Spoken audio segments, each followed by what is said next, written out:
Hey folks, Mr. Bowtie here, aka Greg Sherman. Thank you so much for tuning in as we preview all of the state semifinals, 24 teams, 12 games, not being played for the most part in San Antonio. We'll get into all that in just a moment. We'll be joined by Joe Lombard, the legendary coach out of Canyon. But make sure you subscribe to my YouTube channel, hit that subscribe button on the lower right-hand corner of your screen, and check me out on Twitter at Mr. Bowtie 1982. Well, it's been a strange year. Normally, we're talking about the state semifinals in San Antonio. They're spread out across the state and joined once again by the esteemed Joe Lombard, 42 years coaching, 19 state championships. And Joe will get to the matchups in just a moment, but it's got to be a little strange to get into the state semifinals and you're not preparing for a game as a coach. Well, yeah, that is a little bit different, but I guess less stress, right, Greg, this year. And I'll just enjoy watching everybody else play. But yeah, this time of the year is always my favorite time of the school year. Is the state championships in girls basketball, and kind of miss that a little bit. But yet, with my son coaching, I get to keep up with it a little bit and enjoy that. So yeah, it's been a great year. We're grateful we're getting to play. When school started, gosh, we didn't know if we were going to have this type of a finish or not. So it's a little bit different, but it's still, I guarantee you, those people that have qualified, they're excited and they would play in Alaska if they had to.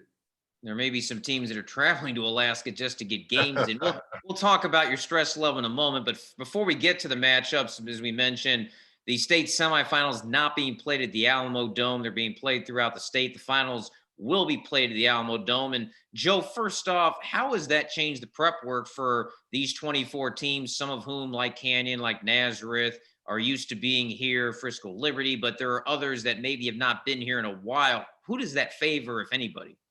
Well, we're going to miss that. We always enjoyed the semifinals at the state tournament, and it's great for all the teams and the fans to get to see so many games being played.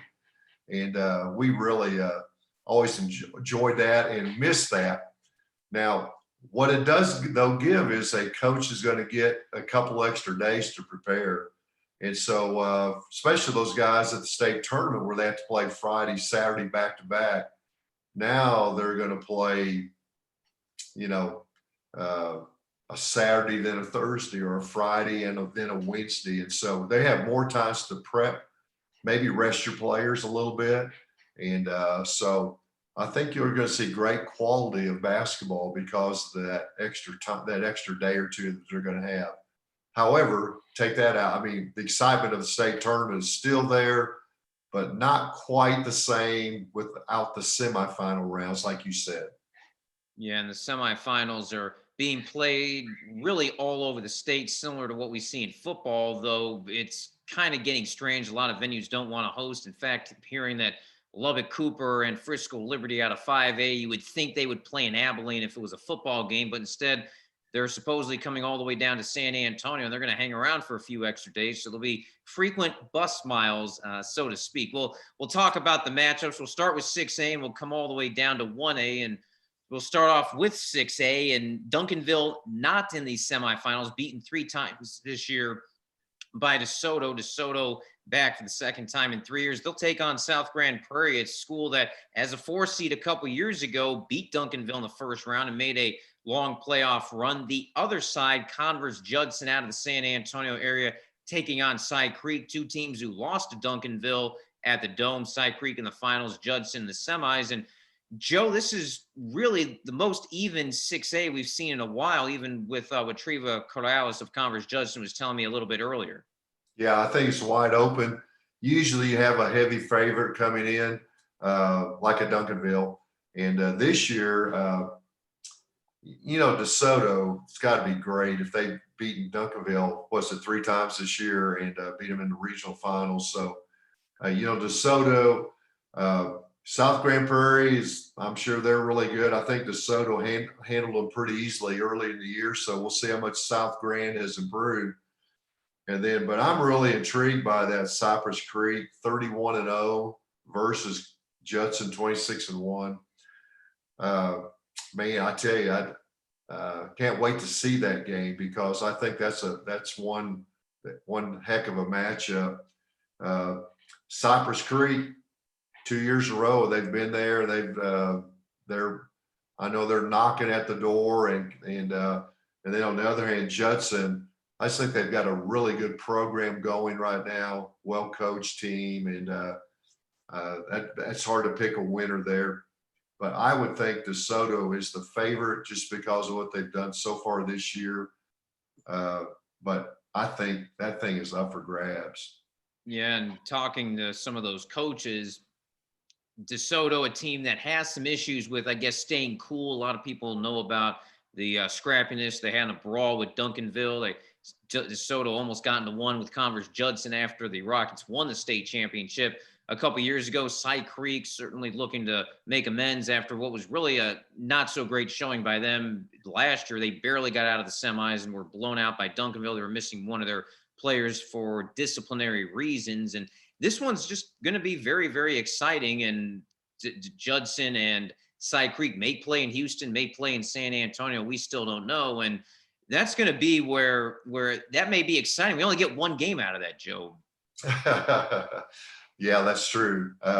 But what a great opportunity for these kids to play in an environment like that when you're playing a top ranked team. I think those were memories are made, and I think that Cypress Creek and Judson thing, that's going to be some memories made for that winter for sure. But I think again, I think DeSoto, just with what their track record this year, I don't know. I think it's a great 6A matchup. I don't think there's a clear cut favorite at all, like you said, Greg. And so I can't wait to see these games. We'll notice a lot of teams changing regions, which has affected matchups. DeSoto, along with Duncanville, went from Region 1 to Region 2, which kind of opened up the door for South Grand Prairie. And in 5A, that also caused some changes as Lubbock Cooper taking on the defending state champion Frisco Liberty. Mentioned that game is going to be in San Antonio, which we know is a very short drive from Lubbock and the Metroplex. The other matchup, Beaumont United taking on Cedar Park. Cedar Park spent so much time in Region 3, kept having to go through the tough draw, kept getting knocked out by teams like College Station. They move into Region 4 where Veterans Memorial out of San Antonio, not quite as strong as they had in previous years, losing Sahara Jones to graduation. And this one's going to be interesting as well, just because we haven't seen Cedar Park play in the semis, where if they'd been in Region 4, we very well may have in years past. Yeah. Well, I think, I tell you what, I don't know. And Frisco Liberty is the defending state champ. So they have the worst record, but probably played the toughest schedule, I would think, of all those teams. So I think any one of those four teams are in the mix on this 5A thing too. I don't see a clear-cut favorite. I know Beaumont United is undefeated, and Cedar Park, I believe, has been ranked at the top most of the year. But Canyon played Cooper. We saw these guys play, and they won a tough region. And but Frisco Liberty plays a style, Coach Reedy there, they play a very slow, deliberate style game that really can be effective in these big games. And so I think I'm looking forward to this as well. This is going to be, I think it's up for grabs. And some people are going to say, well, Cedar Park or Beaumont, but I think it's up for grabs. I think a lot of things can happen there for the team that comes out that maybe gets some good breaks here or there. And I tell you what, state tournament's looking good, Greg. It's looking good. And even though they're playing that semifinal round somewhere else, I think it's going to set up for exciting. That semifinal round is going to be like a state championship in a way, because that's the only game right there, and it's do or die, and it's time to step up and win a big game. And so I think we're going to get to experience some great competition. Yeah, Frisco Liberty loves to run the stall. It was extremely effective a couple years ago against Kerrville Tivy in the semis. Amarillo barely broke it to win the title, and then last year they went to the stall against San Antonio Veterans Memorial, against Sahara Jones, who's now starring at Texas A&M. They just could not crack it. In Cedar Park, we mentioned, I think they only gave up about 12 points in their quarterfinal against Georgetown. So you get Cedar Park and Liberty in the final. That may rival that Walgate years ago that was 24-21. Yeah. I'm not talking football either. Well, I've been involved in some of those games through my career. We used to have games with Levelland, and a lot of times it's number 1 and number 2 in the state, same district, and you play 2 or 3 times, and you know each other so well, and you work and work to get a good shot, and both teams are patient. The defenses dominate. Those are great games. They're just different to watch. You have to appreciate the defense, and you have to appreciate how hard it is to score against a great defense. So, hey, I enjoy both styles, but I definitely appreciate what all these teams are doing. Yeah, everybody hates the stall, wants to go to the shot clock. That's the whole thing. There's not a lot of teams out there that can actually run it effectively. Saw it last year with Austin Westlake in the quarters against Judson. They went to it, didn't work. So the stall in of itself is really hard. Now we get into Class 4A. Obviously, Joe, there's no rooting interest in that one. I know you're 100% neutral with Canyon. I don't know if Canyon's ever done anything. I heard they've won a couple of titles. They're in once again. Dallas Pinkston, a team maybe we're not too familiar with, even though the Metroplex is certainly tough. Hardin-Jefferson, who averages about 90 points a game throughout most of the season. Boerne upset Fredericksburg in the state quarterfinals. That were a couple of teams that were in the same district. This one, people on paper are going to say it's going to be Canyon and Hardin-Jefferson. I know your son's coaching at Canyon, so I'll have you put on your analytical hat, so to speak, about how you think this one will play out, the unbiased Joe Lombard version. Yeah. Hey, a little bit of a contrast in styles between Canyon and Pinkston. Pinkston is going to be very athletic. They're going to want to get up and down the court, probably press a lot, up tempo, and Canyon can play that way a little bit, but not quite so much like Pinkston does. So it'll be a little bit of a contrast there, and I think it's shaping up to be a great game. I think it's both teams have some scores, and it could go to be a game in the 50s. It could be 40s. It could be 60s. Not quite sure, but I think it's really a good semifinal, Greg. And Hardin-Jefferson against Boerne. Boerne, like you said, lost to Fredericksburg twice in district, and then beat them that third game in the regional finals. So Boerne's had some seasoning, but it's hard to pick against Hardin-Jefferson with 29-0 and all the points they score. Girls basketball, sometimes points are at a premium, and it looks like Hardin-Jefferson doesn't have much trouble scoring points. So it's hard to bet against those guys. So I would think those guys are definitely a favorite in this 4A thing. And but there's going to be great competition. They're going to have to go through to win it. On that semifinal, the Hardin-Jefferson Boerne, I've seen Boerne, so I know how Boerne works. Two-part question. One, have you ever seen a team that averages 90 points in the girls' game? And two, how does Boerne slow them down? Yeah. Well, I can't remember ever seeing somebody average 90 in the girls' game, so that's a tremendous feat, and they obviously have scores and great defense to go with that. But Boerne's got to play. They've got to take their time and probably and not turn it over. If they can have the ball and milk the clock just a little bit and not turn it over, you never know. They can be in the game and maybe have a shot at it, especially in the fourth quarter. But that's Hardin-Jefferson. They want to probably turn up the gas and create some turnovers and get their offense going. So I haven't seen either one of them, but it just looks like a little contrast in styles as well as the other semifinal. So could be a great thing. I mean, Hardin-Jefferson may dominate this thing, but it could set up for a great 4A thing too. So I think Canyon and Pinkston are pretty evenly matched, and it's again that contrast in styles, and but they're all chasing Hardin-Jefferson.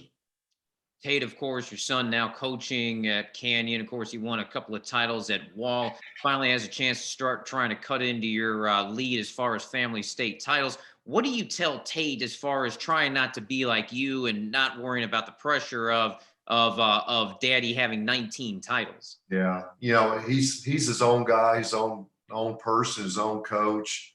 He knows what to do, but I would definitely say do your thing. Don't worry about what the old man did. This is apples and oranges, and this is one era to another. And but he knows how to take care of business. Then do the little things. Make sure you do a good job with the little things. Don't be a team that beats yourself, and you have a chance. And you don't have to go out and play a game that's extraordinary. You just have to play solid, play good defense, and take care of those little things like I just mentioned. So, but hey, I would give that advice to all these coaches. Don't be somebody that you're not. Be who you've been the whole year. And so probably a little late. The hay's in the barn, so to speak. It's probably a little late to change your style. So anyway. I don't know if you're talking about Hay or Buda Hayes, because Buda Hayes made the semis of the football state championship, not in girls basketball. Let's move down to 3A. Well, 4A was a changing of the guard this year because Argyle did not qualify after their long run. The team that beat them in the final, Fairfield, didn't get a chance to defend their 4A title, but that's because they're in 3A. They make it to the state semifinals, not as much of a dark horse as they were previously. They'll take on Bishop, more known for their great baseball down in the Coastal Bend, in one semifinal. The other one, Brownfield, who I believe beat Levelland who was undefeated. Brownfield, of course, just won a title a few years ago. The Fighting Cheryl Swoopses will take on Ponder. Jimmy Avery, who had a lot of success at Lenore Grady. I got to see him when I was in West Texas. He's got Ponder into the state semifinals. And this is one where you have the traditional power in Brownfield. You have a team that maybe could become a new power in Fairfield. Then you have Ponder, who's more known for boys basketball, and Bishop, who's a baseball team, Joe. Yeah. Hey, another great region. You'd probably look and think Fairfield would be the favorite because of winning the title last year. And they've got a bunch of those girls back. But Brownfield, who actually beat Shallowater in the regional finals, Shallowater was the defending state 3A champ, undefeated this year. So Brownfield's got to be good. I mean, to get out of that, that's a tough region. There's 5, 6, 7 teams that are probably top 20 teams in that region 1 in 3A. Ponder, hey, I know Jimmy Avery, and he's got him probably a high offensive team here. And looking at their record, 29-3, they haven't beat a bunch of slouches. I mean, those guys have played a good schedule there in the Metroplex. I have not seen Bishop play. They're 28-1, so they obviously are really good. I think this is up for grabs. I know I'm saying that every time, aren't I? You don't want to take any chances on any fan bases. Not even. I would have picked. Okay, so I would have picked Shallowater just because they won it all last year, and they had basically everybody back undefeated. I would have picked Shallowater. Unfortunately, that's the way athletics, it happens. I mean, sometimes you can have everything in your corner, and all of a sudden something can happen in a game. In a basketball game, you may just miss a couple shots and be the difference, or just get a bad break. But I think this thing's wide open. Like I said, Brownfield comes from a great region, and so don't overlook those guys. And you're right. Cheryl Swoops was Brownfield. How many years ago was that? Back in, we played them. I think we played Cheryl. And hey, Greg, I'm gonna tell you, I'm writing a book, And in this book, I rank the top players we've ever played against. And she's definitely up there close to the top. Cheryl Swoops, Brownfield High School, and Brownfield's back, and they think they can win it all. So look out for those guys. Ponder's going to give them, that's going to be a great game, I think. Could be high scoring. And then Fairfield, they were there last year, so maybe the nerves should not be a problem. They should be ready to defend. So great state tournament in 3A. Look forward to this one too. Yeah, Fairfield was down 15 points in the first quarter to Argyle before coming back. While Joe was promoting his book without the promotional fee, I was going through my desk. I don't know if y'all can see this. I'm going to try to put it up here. This is from the 2013 Class 1A inaugural state track meet, when 1A had track for the first time. Lenora Grady swept the boys and the girls, and you'll notice right here, this is Jim Avery right here. And if you look right, pull the picture back, this was his daughter, who started Abilene Christian, was a great basketball player at Lenora Grady. So Jimmy does have the experience of being able to win state championships. Yeah, he won a basketball state title at Jim Ned. And so Jimmy, yeah, he's experienced. He's been through this stuff before and knows what to do. Let's move down to Class 2A, where, again, the realignment, moving teams around, has significantly changed things. We mentioned when we talked before the tournament, Lipan going from 1A to 2A changed a lot. We'll talk about 1A in a moment, but Lipan got through a tough region in Class 2A to get to the semis. They'll take on Panhandle, who won a title just a handful of years ago. They beat Wellington on their way to get there. Martins Mill, who spends more time in San Antonio than the Spurs, they're back. And then we get Snook. They're not snookered. They've snookered their opponents, including Mason, who some people thought would be there. They come out of region number 4. And Joe, we see 3 traditional powers who've won titles in different classifications. And then you've got the Blue Jays, who, again, are known for success in other sports. Yeah, and they won a state title way back in, I believe it was 1986. We played them at NAS when I was at NAS in 1985. And then they won it the next year. So they've been there. It's just been a while since 86. Yeah, they were a dynasty. I apologize. They were a dynasty in their time. We're looking more or less towards in recent times. But hey, Panhandle, we've played Panhandle this year. They're really good. Canyon's played them, and Panhandle didn't upset. They beat Groover, the defending state champion.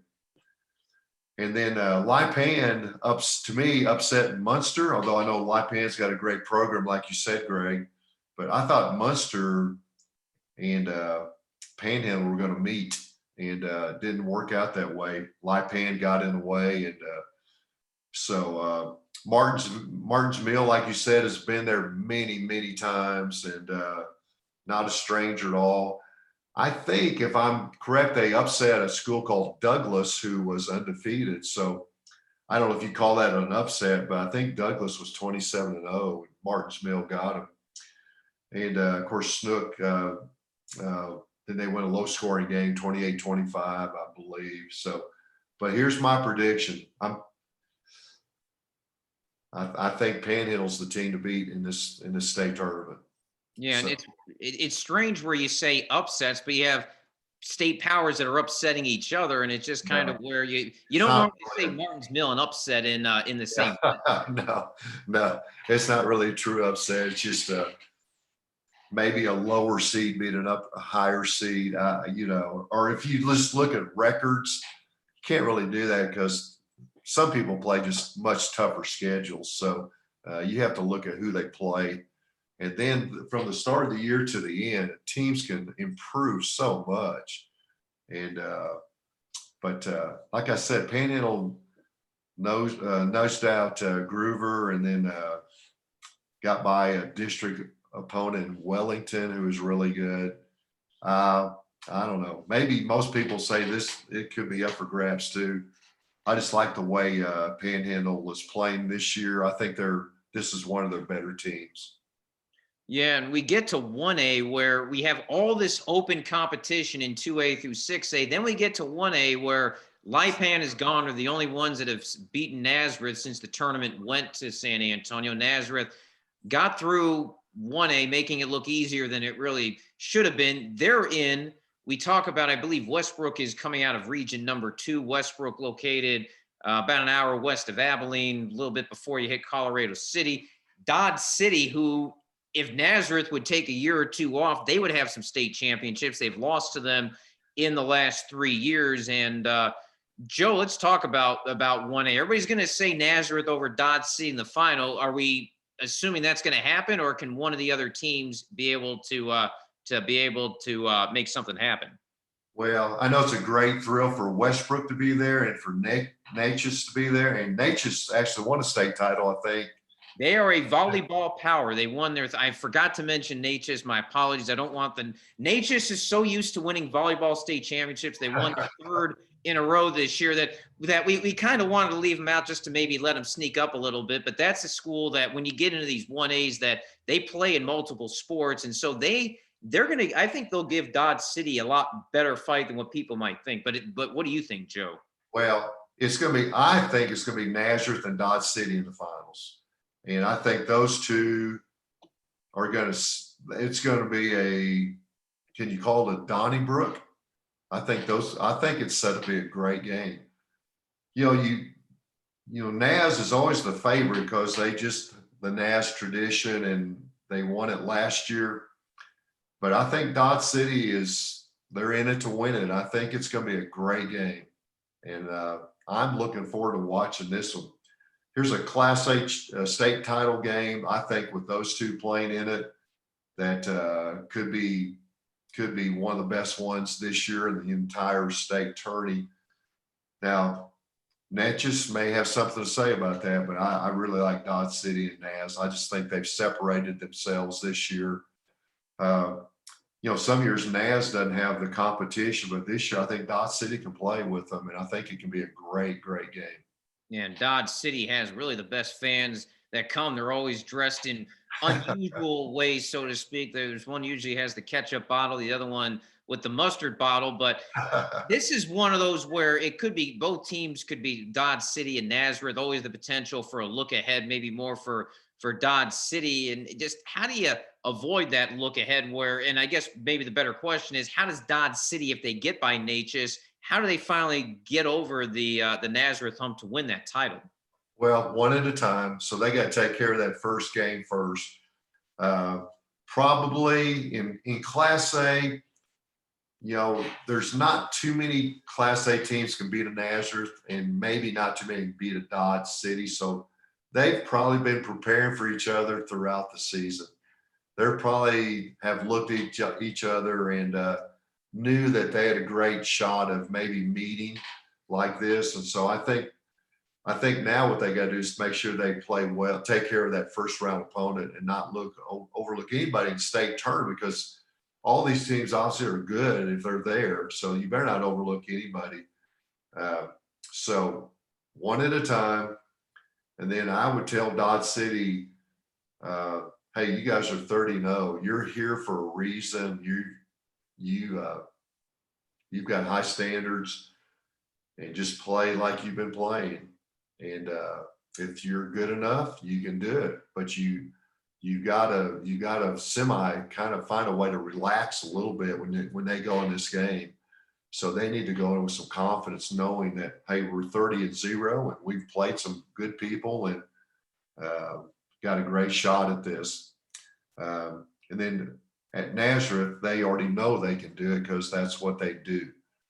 And so they probably don't need any advice. Just, well, but you won a few titles there before Eric Schilling did. Yeah, a long time ago, I was fortunate and blessed enough to be a part of that tradition. And so it's a great tradition. And, deep down inside, I'm glad to see it still going on and continuing. And that's a great thing. That's fun to see that. But also, I like to see good competition too. And I think Dodge City's really got the team that can play with them. And, have a chance to pull it off. I really do. I think they've got talent. I think they've got some size. If I'm not mistaken, I think they've got a 6'2" kid. So, and I know Dodge City's well coached. So it's going to be a great game. I'm looking forward to watching this. I like the 1A game just as much as I do the 6A game, Greg. I enjoy watching the strategy and enjoy watching good coaches and just good play. And so I think the state tournament this year, for people want to come down, I don't know what the restrictions are, but if you have a chance to come, you ought to come to the girls' state. I think there's going to be some great games. And, sometimes those semifinals are a little lopsided, and there may be a few of them this year, but I don't think very many. I think most of them are set up to be great semifinal games going into the championship day. That's Joe Lombard, the expert on everything girls basketball. Joe, appreciate you stopping by. We'll chat one more time before the final, see how well your semifinal predictions went, and have you preview the finals. Joe, thanks for stopping by. All right, thanks, and you guys have a great week. Thank you. That's Joe Lombard, who, again, will be hopefully coming down here. Hopefully we'll get to see him here in person. And make sure you check out those state semifinals. Check out Nick Alvarado's website, Texas HS Girls Basketball, for all the updates. Make sure to check out my YouTube channel. Make sure to subscribe and hit me up on Twitter at Mr. Bowtie 1982. Thank you so much for joining us.